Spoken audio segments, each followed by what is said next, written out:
So again, this orientation is intended for partners that are potentially interested in becoming a Philabundance partner, or perhaps recently onboarded as a new partner, or existing partners that are interested as a refresher of being a Philabundance member. And I think that would apply to you both. We will jump in.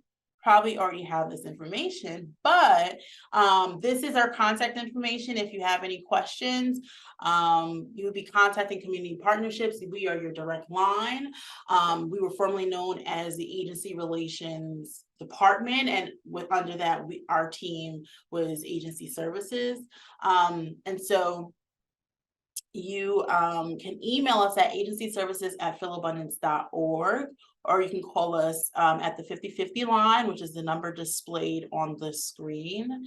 And so if anyone also needs to hop off the call earlier, this is the best way to contact us if you need to go. Okay. All right. So like I said, there's a few things that we're going to cover today. We're going to first take a look, talking about Philabundance in general information about Philabundance, maybe some things that you just didn't know, right? Some little history information. And then we're going to dive in to what is required as a Philabundance member partner. And then we're going to also talk about what programs Philabundance offers currently and the status of each of them. And then we're going to wrap it up with the final Q&A. And like I said, under each section, Philabundance overview, Philabundance membership, there's a set time during that point for you to ask questions. So don't think we're going to just wait to the end of this entire orientation. I just want you guys to be aware of there will be time for you if you have any questions. It looks like Jeanette just joined. And so I want to give Jeanette in. Did she just join? Patty, seeing her on your end? Thought I saw her. I did just admit her. Oh, okay. Maybe she'll call back in. Okay. All right. So we just ask that everyone keep their mics muted during the presentation, just so other people can hear what's going on, unless you need to come off and ask a question. But again, there's going to be specific times for you to be able to do so. If you have trouble accessing the chat, just come off of mute now and just let us know before we jump in. And so at the very end, we'll talk about next steps or whatever it may be, and that will vary by a partner organization, right? There may not be any next steps, especially if you are a partner organization, you just wanted to learn more about Philabundance. So like I said, we're going to first jump into an overview of Philabundance and what the Philabundance network looks like. As I go through this, I want everyone to think about how your organization can continue to work with Philabundance. Maybe there's some things that you're not doing with Philabundance that you'd be interested in the future. Maybe it's a program or something like that you want to do in the future once it becomes available. All right, so Philabundance, our mission is to drive hunger from our communities today and end hunger forever. Our core values are trust, respect, impact, innovation, and collaboration.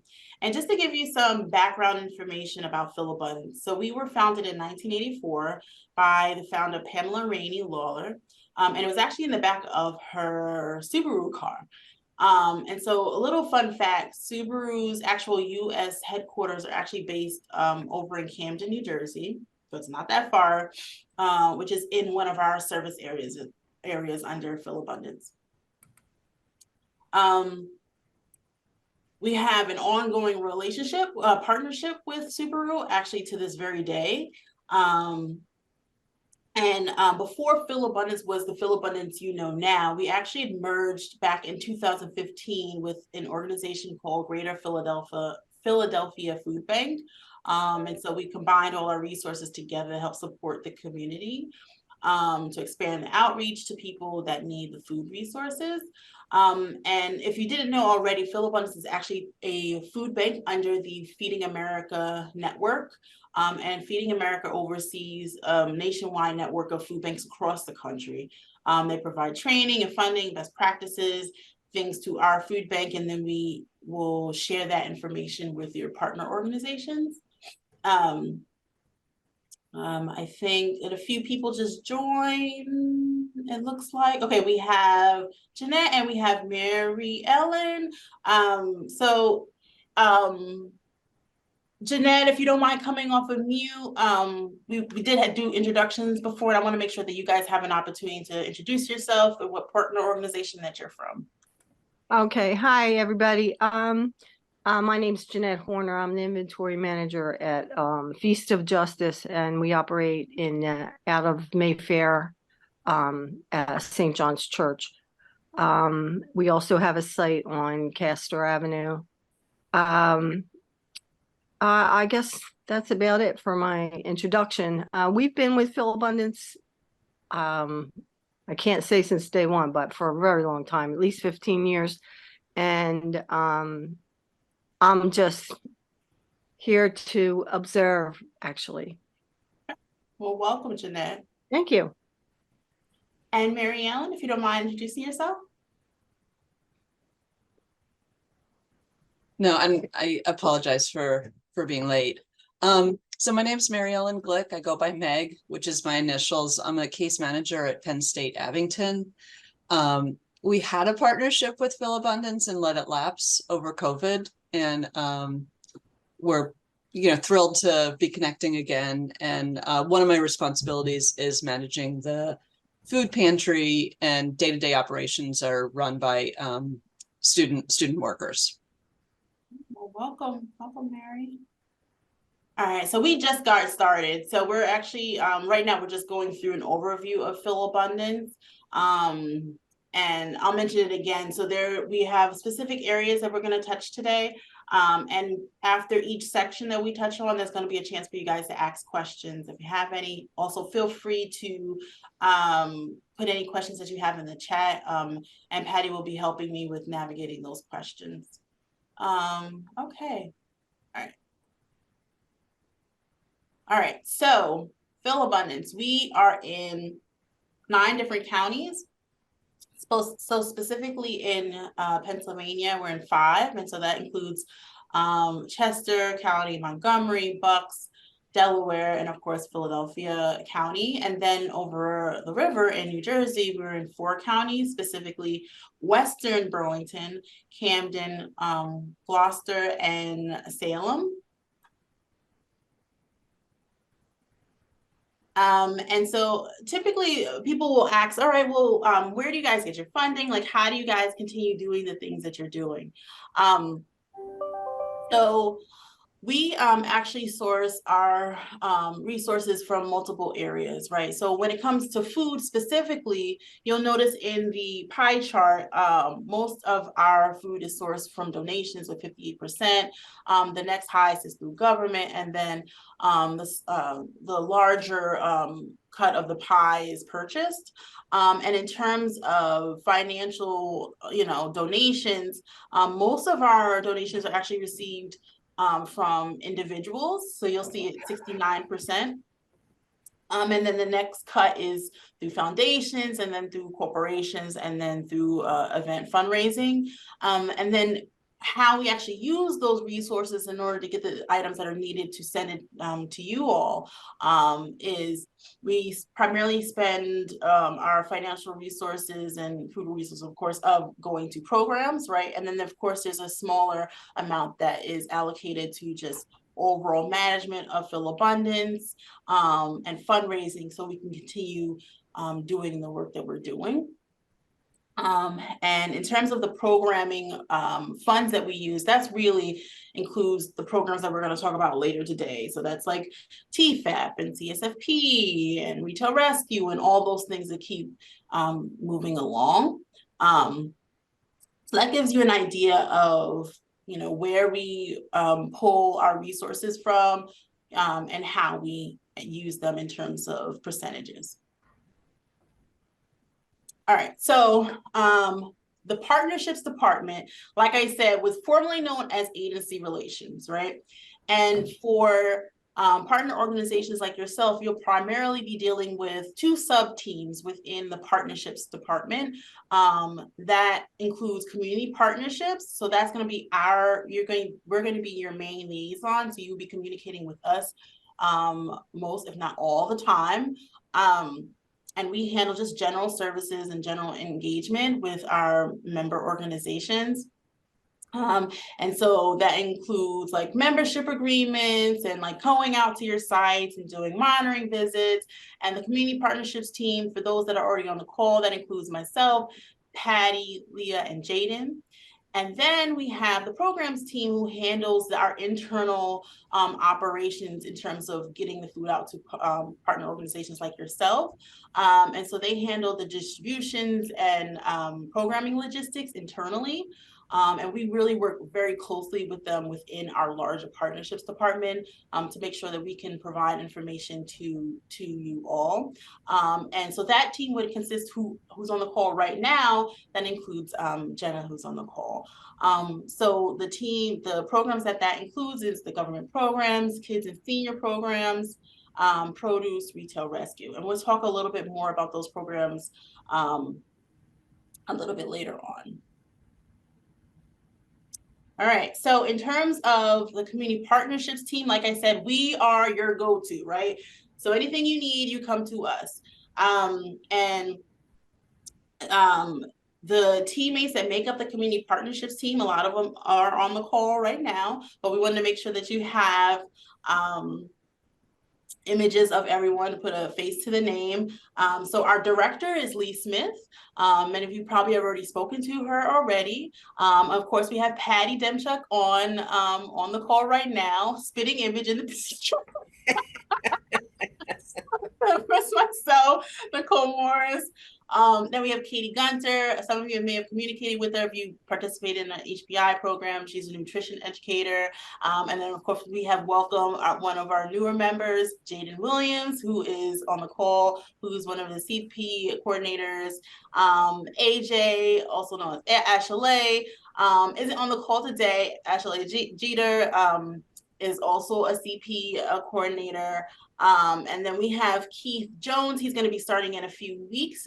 So perhaps you might get a chance to meet him in the future.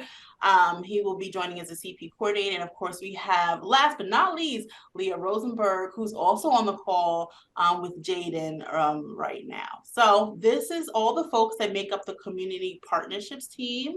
So if you haven't gotten a chance to meet them in person, hopefully you can meet them soon. And so there's a few other things that we just wanted to highlight if you weren't aware. So Phil Abundance also has a community kitchen, and we call it the Phil Abundance Community Kitchen, or acronym PCK. Phil Abundance, we love our acronyms, so we're trying to make sure that we spell each of these acronyms out for you. So PCK has quite a few things going on. One of the things that we really try to highlight, which is a really cool program, there's a student program for culinary arts. So it's a 16-week program, vocational program, and it provides life skills and professional education in the culinary arts field. It was started back in 2000, and I think I didn't see the space, but I was told in a much smaller space than what it is now. And then people in the community are encouraged, if they're interested in getting the culinary arts, this is a free program, right? So they're encouraged to attend open house sessions if they are interested. So if you know anyone that's interested, please let us know. You'll notice that there is some contact information at the bottom of the screen that are interested in this program. Please reach out to them. There's a whole team that helps support the student population that attends. And you can actually sign up to attend the open houses. So just to give you background information about the program, it's actually a 560-hour program. And all the students are provided part of the training, and they receive a ServSafe Food Manager certificate. So there's classes offered in order to prepare for the testing associated with that. And that helps them, once they get into the field, they already have a certification under their belt. That of course is offered free of charge along with the program. Like I said, they receive professional training in culinary industry by preparing meals for those in need. They receive professional support up to 2 years after they graduate. And that's really just to make sure that the alumni of this program feel like they are fully supported, right, and maximizing their employment opportunities and just continuing to build positive work skills after they complete. The education doesn't stop just because they graduated, right? And the program also offers transportation, childcare support for students that are SNAP eligible. So that's one aspect of the program, of the PCK program. There's a student aspect, and then there's another aspect where we do catering events and all like that. And those resources are used to help support financially the student program. So we continue offering it free of charge, which of course we want to make sure that we do. And so there are other parts of Philabundance in addition to our department and the PCK location. And we thought it'd be helpful just to re-review some of those other departments. Now, we work with these departments closely for you, right? But it's helpful to get some context on what's going on behind the curtain, right? So we have our food sourcing team, right? And again, your organizations wouldn't directly communicate with them, but they're the folks that bring in the food resources, right? So they're working hard to make sure that they bring in quality, healthy food. And so they manage all those incoming resources. Interesting fact, more than 40% of food actually goes to waste in the US. So our Philabundance food sourcing team helps connect those that we, of course, serve and receiving excess food, right, through different programming and help bring those resources in, right? And then our department helps get them out to you all, right? And so part of what they do is essentially developing relationships with importers, growers, manufacturers, distributors, in order to bring in those food donations, right? So to bring in a healthy flow of that. And last year they actually worked with more than 200 donors and sourced over 6.5 million pounds of food. And like I said, they've managed the incoming food program. So like if you participate in Retail Rescue and you work with the Retail Rescue team within our department partnerships team, the partnerships team also works with a food sourcing Retail Rescue team that actually works with the grocers associated with that, identifying them. So they've got a lot going on. Again, these are the folks that we really directly communicate with. We try to make sure we streamline communication. So you communicate with us, but we communicate with food sourcing. So we're trying to listen in both ways, like hearing your feedback on some of the items that you're hearing from neighbors, right, that they're interested in receiving. And then we take that information and bring it back to this food sourcing team and say, hey, this is what the partner organizations are hearing from neighbors. All right, can we start sourcing these specific things? Especially right now, I think we're really focused on culturally relevant food items. It's a little back information about the food sourcing team. Then we have the external affairs program. So they're really, their primary role is engaging and informing, educating partners and the public on Philabundance's mission, relieving hunger and ending hunger for good. Their department is broken into sub-teams similar to the partnerships department. They have the communications team, so they do awareness and community recognition, social media, press release, things like that. If you've seen billboards out throughout Philadelphia, they're a team that helps get that stuff out. And then we have the government affairs team. So they help educate and mobilize elected officials and community members around policy issues that impact the work that we're doing in trying to relieve hunger and end hunger. And they help build relationships with representatives in the area, pretty much advocating for policies and programs that will allow us to get people the things that they need, right? So we know this is not in silos. All of us are working together, right? There's all different levels of trying to get the resources that people need, right? So part of that is there's the legislative element to that. And so the government affairs team is very much in tune with trying to really get the voice of your organizations and the neighbors organizations. And so they do have an ongoing advocacy information sharing with you all. So if you would like to contact them, you can reach them at advocacy@philabundance.org. You could sign up for mailings, anything that's going on, they will send that out to you once you contact them. So just let us know.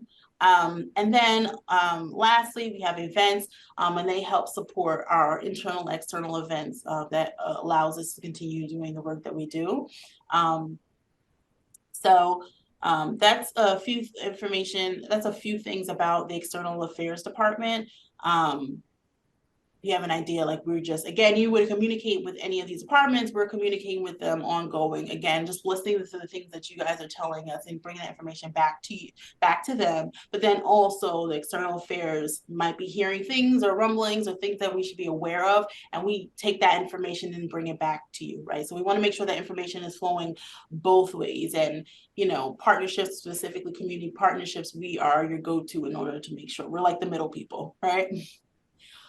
And then we have our transportation team, right? So now this is a group where you will communicate with when they drop off deliveries, if you do receive delivery from us. So the transportation team is working throughout the week. They are the backbone of Philabundance operations. So they're responsible for loading and transporting our products to and from Philabundance warehouses. And we have a fleet of 26 vehicles that include straight trucks, tractor trailers, sprinters. And like I said, our department works very closely with the transportation team. Really, it's community partnerships, transportation team, and then food sourcing. We really work very, very closely with each other. And so in trying to get food out and get food in. And so one thing I just want to mention is, you'll notice at the bottom, if you receive deliveries from Philabundance and you don't do pickups or partially do deliveries, if you have any cancellations for any orders that you make, please make sure that you do it 2 business days by 10 a.m., 2 business days before your order is scheduled to be delivered. And to do that, you would actually just email ordercancel@philabundance.org. And that's super important. That's outlined in your membership agreement if you've already signed one. And if you haven't yet, that would be provided in the membership agreement. And if that isn't actually honored, unfortunately, that's considered like a strike, like a part of a violation. And then 3 violations, then there would be a conversation. Okay, what's going on? How can we support you? But if it continues to happen, unfortunately, then we have to revisit, is this even a good fit? Right? Because we have to be taking consideration that our fleet we have a lot of partners that are receiving deliveries. So if we have cancellations, then we have to bring items back, bring it in, restock things, and then that's taking away resources from another partner in terms of time and all these other things that we have to take into consideration. It's all needs to work in a symbiotic way. All right. So, all right, just to give you an idea, we kind of walk through most of the teams within Philabundance, but just to give you an idea of how the food flows throughout Philabundance. Thinking about the development and government affairs team, I'm thinking about finance, bringing in the resources that we need financially, thinking about policy and all how that affects the resources that we bring in, right? Then you think about the food sourcing team, right? Them hearing what we're hearing from you guys about the items that neighbors are interested in, and then them just going out to grocers and manufacturers and importers and seeing, okay, what can we bring in? What's possible? How do we plan for the future? Things like that. And then you have partnerships, our department, right, who will communicate with you directly and just listening to what are you hearing on your end and us letting you know all the things that we're hearing on our end, and getting that food out to you directly and being communicator, your direct liaison. And then we have our warehouse team and ICQC I didn't touch on this before, but they're the folks that are moving product around, right? Moving from shelves or whatever it may be, to get those items over to transportation so they can actually get the food out, right? So all the food is being stored in the warehouse. So when something is ordered, it's taken down and get prepped ready for transportation to get it out. Like I said, transportation, those are the folks that you will communicate with, drivers specifically, if you receive deliveries from Philabundance. And then, of course, you are partner organizations and you receive the food directly so you can get those out to the neighbors. So with that being said, I know it's a lot. We have a chance for Q&A if anybody has any. So I just want to take some time to pause to see if anybody has any questions about anything I talked about. Again, I'm going to get into more detail about the actual program and all that a little bit later. But does anybody have any questions? Feel free to come off of mute or put in the chat, whatever you feel comfortable with. All right, so I see in the chat, Mary Ellen, you asked, are there educational requirements to enter the program? That was back when you had the cooking program. Oh, right. No, there's no like prerequisites or anything that they're required of to enter the program. Does that answer your question? Yeah, and I guess I have a follow-up. How strong of English skills would you say somebody would need to be successful in that? That's a very good question. I think that the program is only being offered in English right now. I don't have the answer to that question, but Patty Lee, if you don't have an answer to that question, then we can find out and then get back to you, Mary Ellen.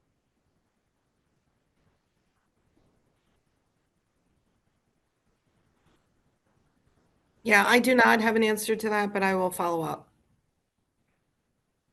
Thanks. And then Jeanette, I see you posted in the chat. Will this presentation be shared via email? So we are recording this. So if you would like a copy of it, we can definitely send this out to send the orientation presentation to you guys. You know, we just want to make sure we edit it first and then we can get that over to you. So we'll make sure to do that as well. All right. Any other questions before we move on? No problem. All right. All right, so then the next thing we're gonna discuss is membership as a Philabundance partner. So again, there'll be an opportunity to ask questions at the end for that as well. So just to give you an idea or a refresher about being a Philabundance member, here are the basic things to be mindful of. We work with organizations that are within our service area.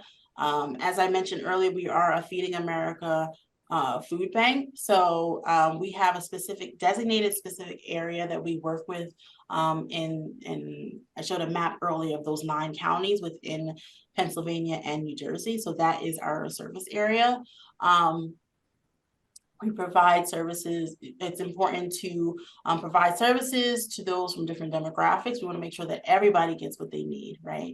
And it's important to make sure that when you're handling products done in a safe way, we want to make sure that if people are coming to us for help, that it's done in a way where the product is safe for people to consume, right? And so I'm sure a lot of you, if not all of you, have already done ServSafe. So that's also speaking to that in terms of the safety of the product. It's important to make sure that you clean and the facilities, right, where you store and distribute food, right? Again, speaking back to the safety of the items. Want to make sure that you, at any state or federal requirements that you are obligated to, that you are staying in compliance with. And also being a Philabundance partner organization, it's important that where you have agreed to distribute food out of specifically, the address that you provide to us, where if that's the designated distribution location, that it remains until you say of course, you want to change it, right? So it has to be a type of environment that we can, visit, of course, and then actually monitor to make sure that it's safe. That's always going back to safety. So it has to be zoned in a place where it cannot be a residence, right? So somebody can't be living there and distributing food. I'm sure many of you are like, well, how could that even be? You'd be surprised. So there's something to be mindful of. That is a requirement specifically outlined for a reason, because it has happened in the past, right? You need to have a valid email address and access to the internet. And that's only for us to be able to communicate with you, right? If there's a change in the delivery or a pickup or whatever it may be, we need to be in communication so we can share information. One thing working for Philabundance is learning that how important the flow of information is and how important that is, right? And doing it in a timely manner. So that's what email address and having access to an internet will allow us to do, right? And of course, we also have phone numbers on file so we can contact you, but at minimum, the email address and internet access. Having one person on staff who has a safe food handling certification, and specifically that's a staff person who works at the distribution, right? And so that's, again, just to have somebody, a physical body there, that if there's something happening or food's being stored in a way or being distributed in a way that is not safe, then there needs to be somebody who has had the training in order to speak to what is okay and not okay. Right. And so that's why we do require that. And of course, at the very end, just treating all participants, neighbors with respect, that includes employees and pretty much each other, right? The work that we're doing is super, super important and can be very stressful, right?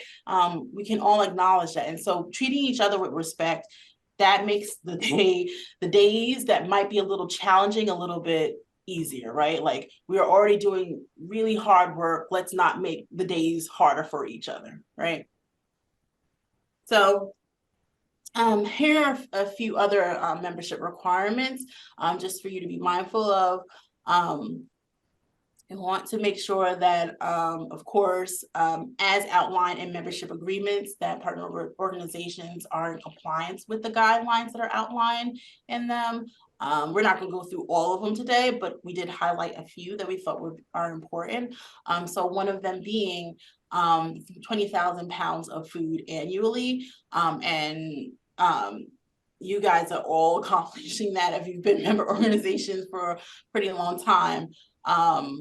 And if not, if you feel like you're short of that and you would like to increase or figure out a way to reach that minimum, please let us know. You can always reach out to us and we could think about ways to help you, but that's important, right? And making sure, we have to make sure that the food resources that we are allocating, everybody is allocated a specific amount, and that's how it helps us plan, right, for the fiscal year, current fiscal year, and next fiscal year, right? So if somebody's only ordering 1,000 pounds per year, that is 19,000 pounds that was designated for them that another partner organization could be using, right? So we have to be mindful of people being able to get the food out to the people that need it the most, and that requirement is across all programs, right?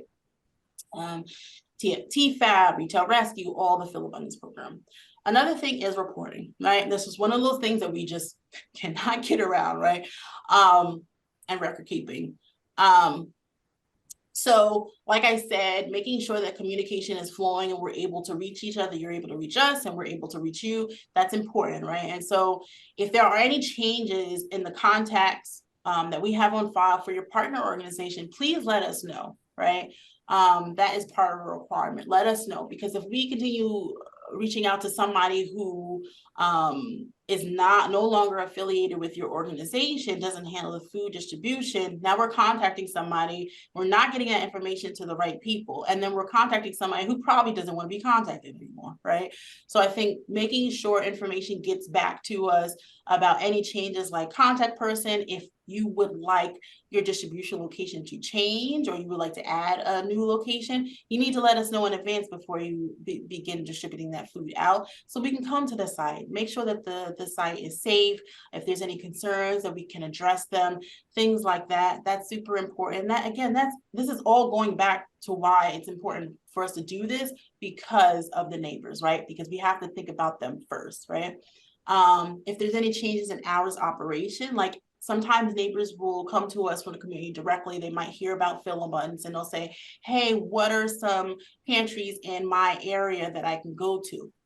If we don't have updated hours of operation, you change those hours of operation without us knowing it, we might be giving them wrong information, right? And we don't want that experience to be any more difficult than it might be for them, right? So having updated, accurate information is important in order for us to get that information to people. And just having pretty much accurate information, correct information in general, just please let us know, right? It doesn't hurt to just let us know. You probably have all heard this before, but making sure you keep all your Fill Abundance invoices on file for a minimum of 1 year. That's just something that is required. We have to, you know, do that and make sure all our partner organizations are doing that as part of a Feeding America requirement. So that's just one of those things in terms of record keeping that we just have to do.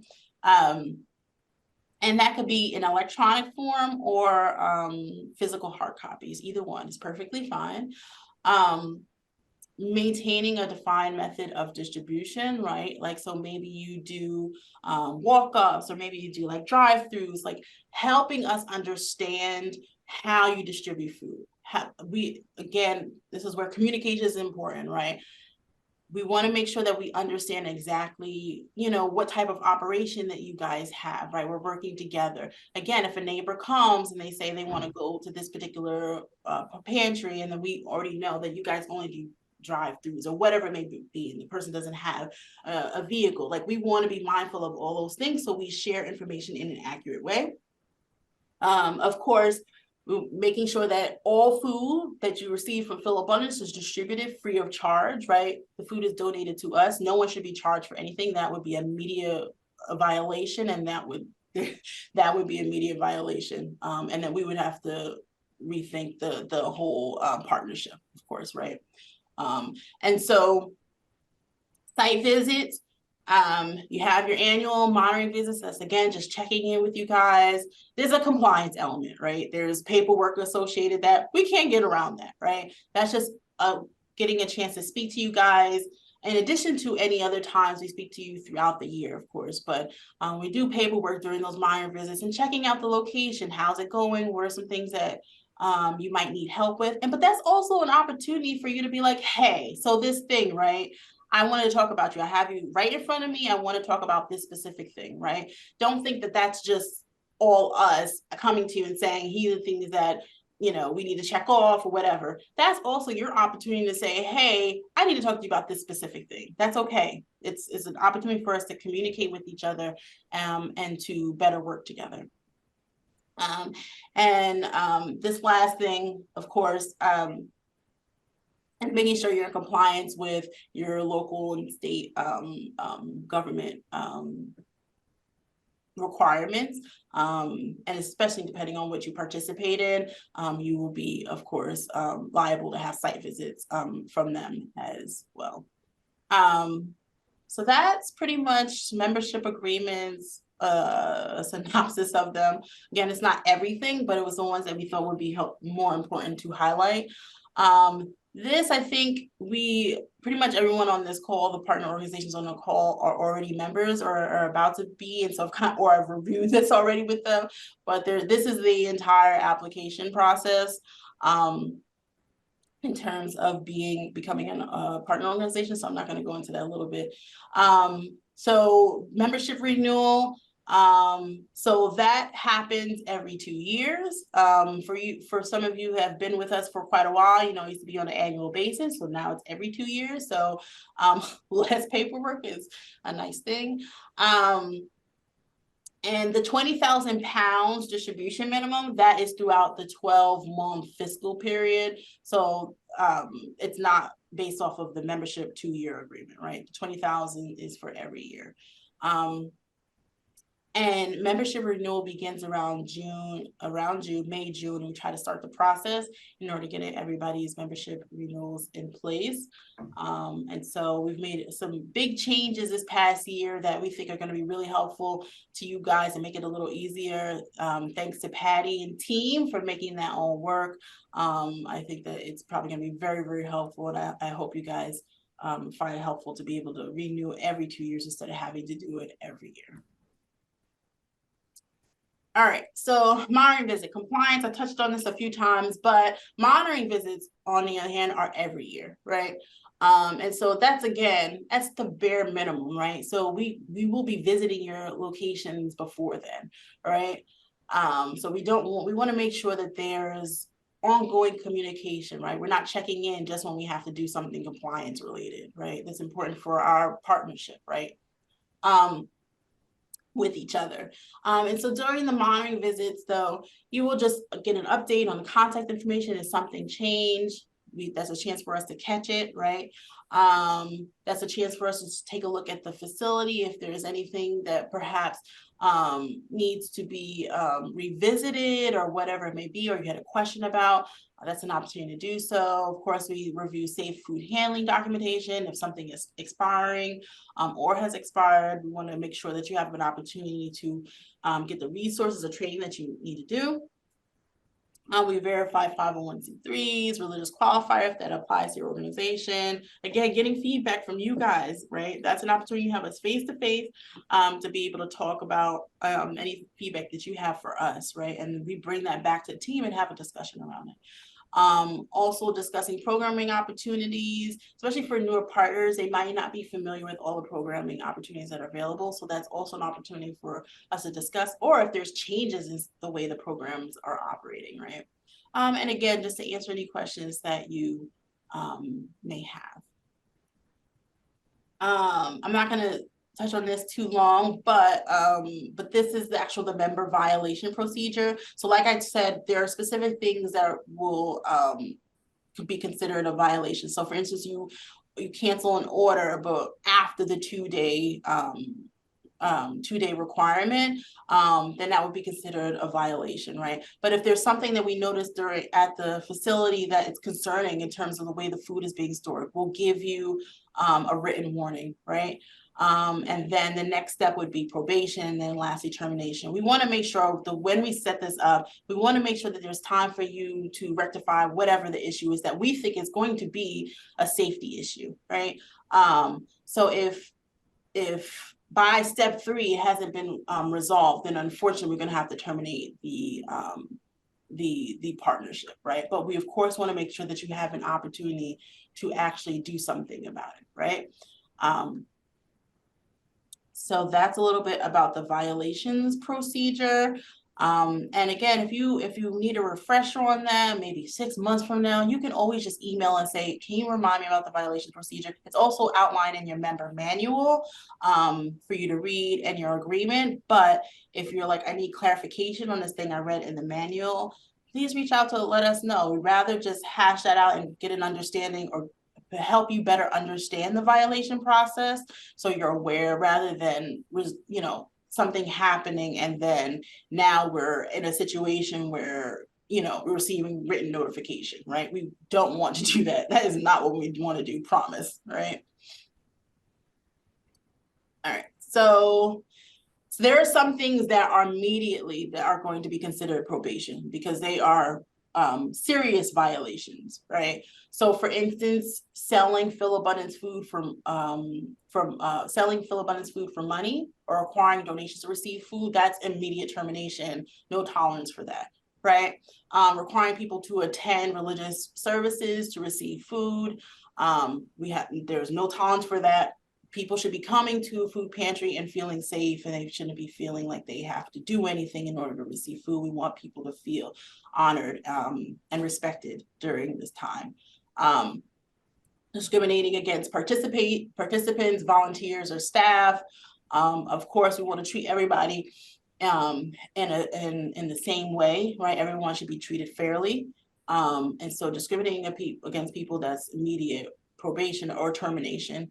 Moving locations without letting us know, that could be potentially unsafe, right? If you go to a location and we find out maybe the conditions are not safe and we haven't had a chance to actually check it out, that could be a huge concern.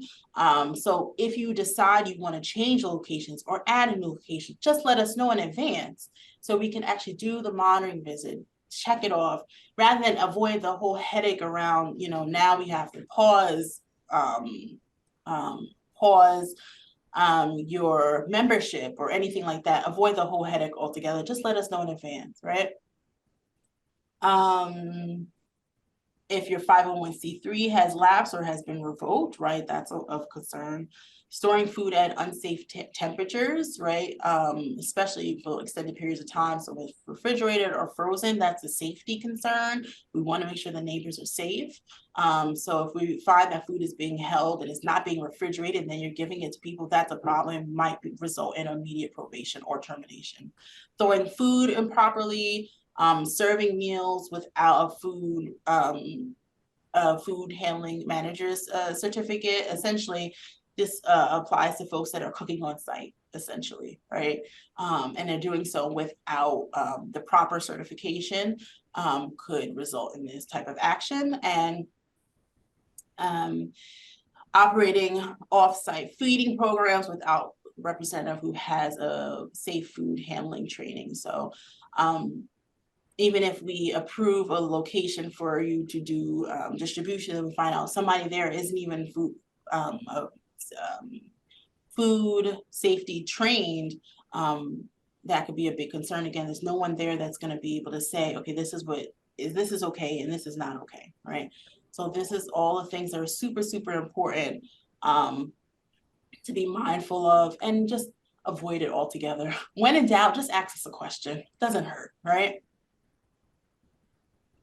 All right, so membership holds. Field Abundance, we actually reserve the right to place your membership on hold after 2 attempts have been made with your representative to discuss the violations, like a violation has been found at your site visit during distribution. The safe food handling certification has expired, and 501c3 has been revoked. So we will make a couple attempts to try to rectify the issue. Again, we're not trying to get anybody in trouble. We're just trying to make sure that the work that we do is safe and is honorable. And so we want to give you a few chances to actually resolve issues, but there's so much we can do, right? So that's why we want to make sure we communicate that clearly so you guys are aware, right?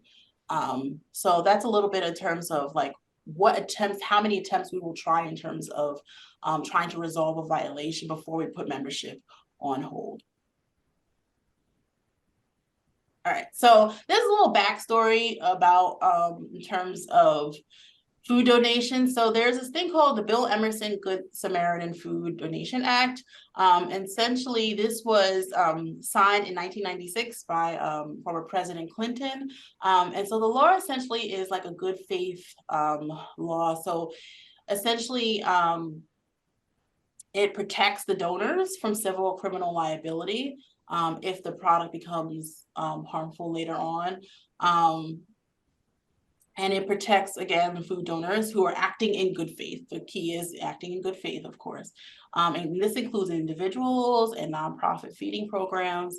So this is a little bit about this act. This includes food, grocery products that meet all standards, of course, right? Local, state, and federal, and that have proper labeling, things like that. And if you would like to learn more about this, we can send you a link. But we thought it would be helpful or a nice thing to see that applies to the work that we do. All right, so we have taken a pause and we have a chance for Q&A if anybody is interested. So feel free to come off of mute. Oh, and it looks like Patty answered Mary's question, but I just want to mention it so everyone is aware. Mary Ellen had asked about what level of English is required in order to participate in the Fill Abundance Community Kitchen Program, student program.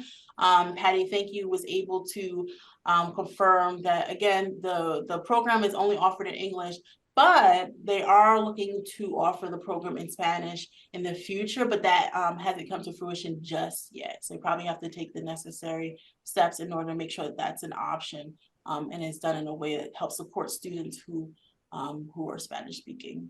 So that as a good thing. Does anybody have any questions about anything we just covered prior in this section?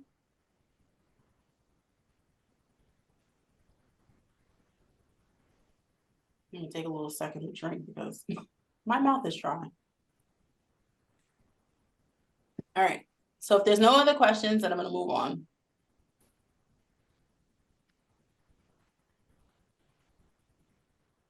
Okay, all right, so we're gonna talk a little bit about programs, right? Some of these you guys are already participating in, but perhaps you have questions about the programs. So this is what's happening on our back end. We have different designations for programs that will be types of locations that are set up by partner organizations. So we have food pantries, we have emergency kitchens. Emergency kitchens are essentially people who organizations that do on-site cooking. So we have this distinction because of course there would be a different type of certification associated, food safety certification associated with emergency kitchens. We also have neighborhood distributions, which I just want to clarify, neighborhood distributions, when a partner organization is listed as a neighborhood distribution, it means that they receive food in that given day and get the food out the same day, right? And a lot of times what the reason is because they don't have on-site storage or refrigeration or things like that. So that's what a neighborhood distribution is. Then we have site feeders, and then we have shelter group homes. Again, that's just kind of on our back end, what categories we have. So if you hear any of them, you understand where they're coming from. Ways to get food. So we have multiple programs, and we're going to go through this a little bit. We have Agency Express, we have hub pickups, produce deliveries, retail rescue, the CSFP program, which is for seniors. We have TFAP and the kids program. So an organization's ability to participate on the program is dependent on a lot of factors, but one of them being is if the program is actually open, right? And so the programs right now, except for TFAP and CSFP, pretty much all of them are closed at the moment.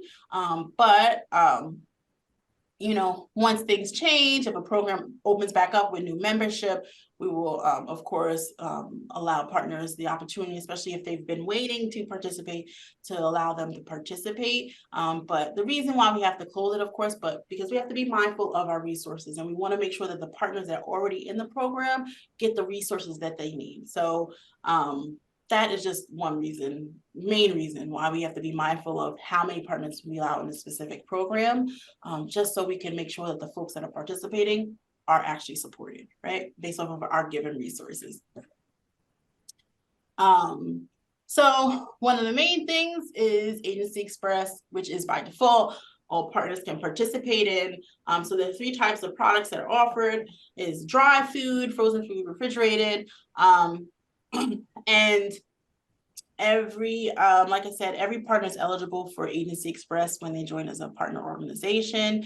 The items for Agency Express actually come out of our Burks warehouse.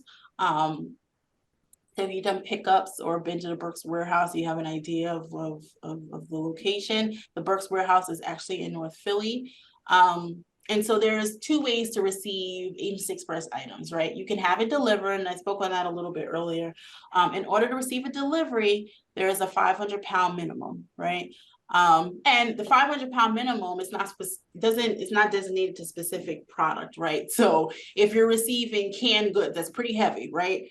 Items can get up to 500 pounds very quickly, depending on what the item is, if it's rice or something like that. So there's a 500-pound minimum, because again, that is just us trying to maximize our resources. So, you know, we're not going to send out our fleet and our drivers for like 20 pounds of food, right? Makes sense. So that's why we have a minimum. The delivery days are based off of your location, your zip code specifically. Again, that's the reason why we do that is so that our fleet can maximize their routes, right? So they can focus on the specific areas based on a given day, right? And this picture, actually the bottom right corner of the slide is actually a picture of the Burks warehouse if you have not been to that location yet. And so you have an idea of what it looks like. But again, going back to delivery, the day of your delivery is dependent on your zip code, right? We can't change that. That's again to just maximize our resources and focus on specific areas on specific days. Now, if you do pickups, right, you can pick up from this same Berks location.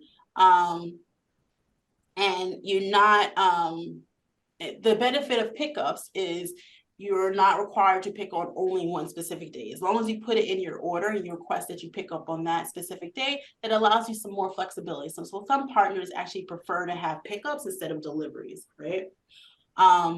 Or they do both, right?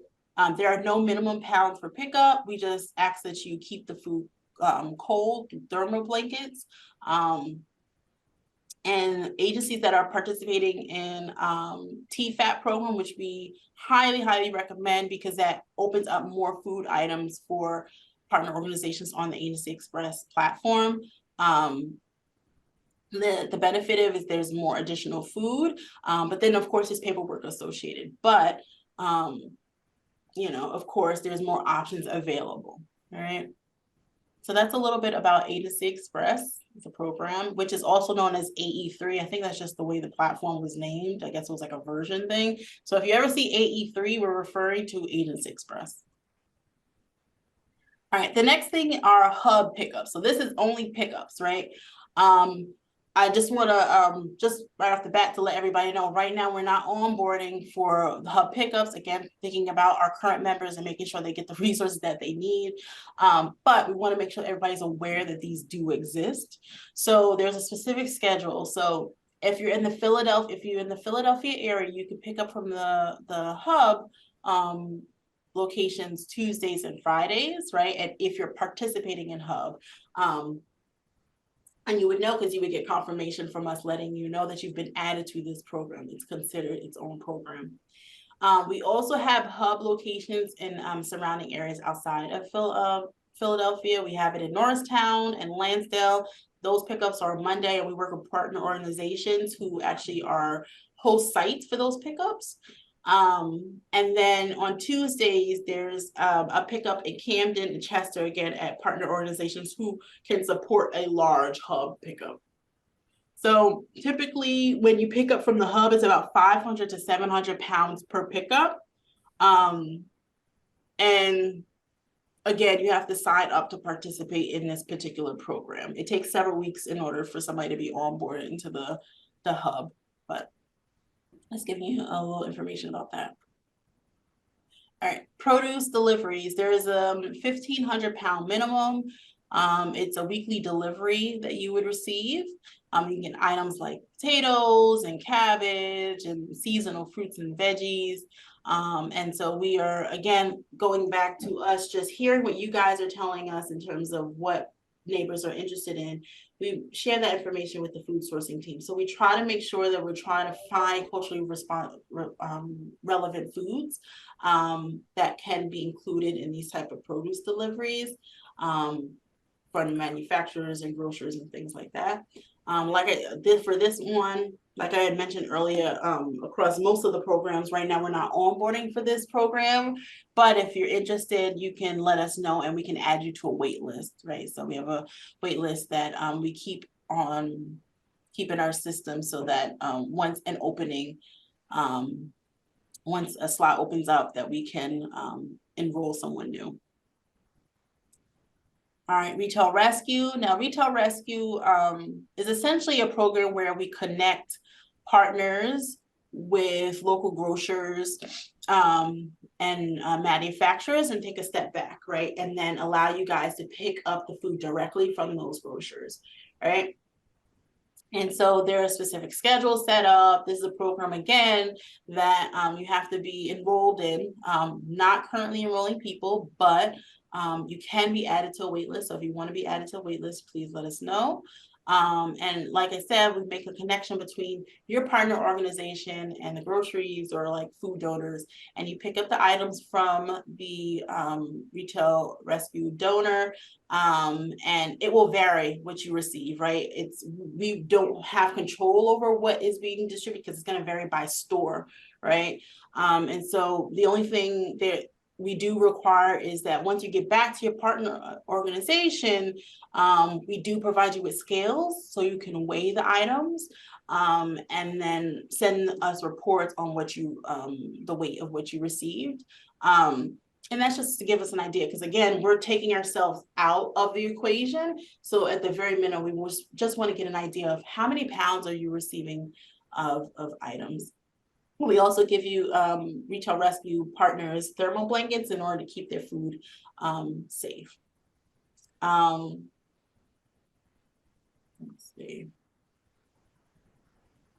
All right, and then there's the CSFP program that's specifically for low-income seniors who 60 years or older. And this program is available to partners in Philadelphia and Delaware County. This is one of those things where it's a government-funded program, so we're specifically can only focus or work in specific areas, and that's Philadelphia and Delaware County. These are the monthly boxes. It's 1 box per month that are provided to seniors, and include items like milk and cheese and shelf-stable foods, stuff like that. It's about 30 pounds or so that are they're distributed to seniors, and they just sign off on items. There is an identification requirement where the partner is just confirming that they're 60 years or older, of course. Again, when it comes to government programs, we can't get around reporting. That's just one of those things, right? And then there's the kids programming, right, which is really focused on our schools. We really isolate these programs to our schools, but I just want to give you guys an idea of what's happening, right? So the kids program includes school pantries. We rolled out a toolkit back in 2022 to schools. We also have the backpack program, so that was during the school year. And we also have produce distributions to schools. Really, again, speaking, this is going back to schools. Then we also have like gap period distribution. So like maybe during the summer, we might have a special program for schools because students may not be getting the food resources they normally would during the school year, so they're at home. So we find ways to get the food out to them during that time as well. So that's all the programs at this time. So I just want to open it back up, take a moment to for anyone to ask any questions if they have any. Feel free to come off of mute or put it in chat, whatever you feel comfortable with.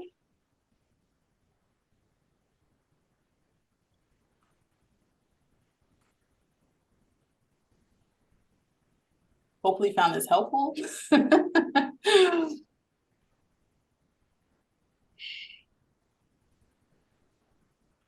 And again, this recording we will be sharing with everybody that attended this training. Just give us about a week or so. I just want to get it edited because there was about 10 minutes of me just on here. It automatically recorded. I'm sure you don't want to see all that. So I just want to edit it first before I send it on to you guys. All right. All right, so next steps, most of you are already partners, but for those of you who are still in the onboarding process, you may have already received a site visit. There's some things that we're trying to hash out before you become a partner. So you are already in communication with me. So you should be all set, but if you have a question regarding onboarding, just let me know. And again, this is our contact information. We are the community partnerships team, and our email, we still need to update our email, we know, but right now it's agencyservices@philabundance.org. Probably should fix the Philabundance part. It's BUNDANCE, not AD, so I need to fix that. And this is our contact number for the 50/50 line. All right, Linda, I see you have a question. Can we be placed on the waiting list, retail rescue and produce? Yeah, so if you just send us an email at this agencyservices@philabundance.org. Patty, can you post in the chat the correct spelling, and just email us that you're interested in being added to the wait list for both of those programs, and we'll get it over to the right people so that they know to add you to the wait list. Hopefully it answers your question, Linda. Jeanette posted in the chat, this Thank recording you. will be helpful to our leadership team. Thanks for editing and sending it to us. No problem, Jeanette, no problem at all. Like I said, if you have any questions, you can always email agencyservice@philabundance.org. Thank you, Patty. And with that, I think we are, I'm gonna stop sharing so we can all see each other's beautiful faces. Well, it was a pleasure. This was actually my second orientation all, so thank you all for being very patient and wonderful, asking really good questions. And you know, if you have any feedback on how we can make this orientation better, please let me know. Send me an email, whatever it may be. Just share, because you know, I'm just trying to make it better. All right. All right. Thanks, Nicole. No problem. Everybody have a wonderful weekend.